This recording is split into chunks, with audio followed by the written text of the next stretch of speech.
ഇത് കേട്ടാൽ നിങ്ങൾക്ക് ദൈവത്തെ സ്തുതിക്കാതിരിക്കാൻ കഴിയില്ല.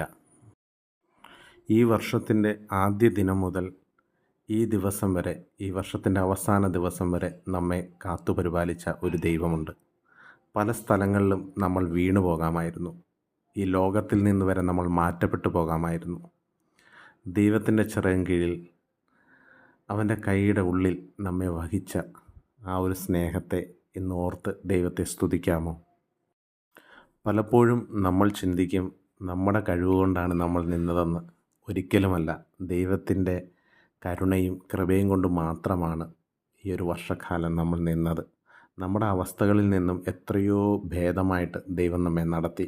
നമ്മുടെ കണ്ണുനീരിനെ മാറ്റി ഓരോ ദിവസവും സന്തോഷത്തോടെ സമാധാനത്തോടെ നടത്തിയ ആ ദൈവത്തിന് ഇന്ന് നന്ദി പറയാമോ? ചില മണിക്കൂറുകൾ കഴിയുമ്പോൾ അടുത്ത ഒരു വർഷത്തിലേക്ക് നമ്മൾ കാലെടുത്ത് വെക്കും. അടുത്തൊരു വർഷം ഇതിലും ബെറ്ററായിട്ട് അനുഗ്രഹത്തോടെ നടത്താൻ ദൈവത്തോട് പ്രാർത്ഥിക്കാമോ?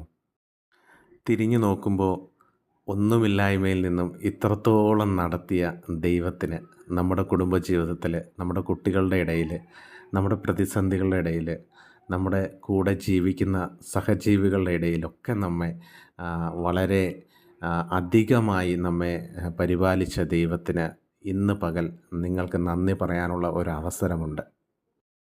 ചോദിക്കുന്നതിലും നനയ്ക്കുന്നതിലും അത്യന്തംപരമായി നടത്താൻ കഴിവുള്ള ദൈവമാണ് നമ്മുടെ ദൈവം. ആ ദൈവത്തോട് നമുക്ക് പ്രാർത്ഥിക്കാം, അടുത്ത വർഷവും ഏറ്റവും അനുഗ്രഹമായി നമ്മെ നടത്തണമേ എന്ന്. ദൈവം നിങ്ങൾ ഓരോരുത്തരെ അനുഗ്രഹിക്കട്ടെ. അടുത്ത പുതുവർഷം നിങ്ങൾക്ക് ദൈവം അനുഗ്രഹപൂർണമായ ഒരു വർഷമാണ്.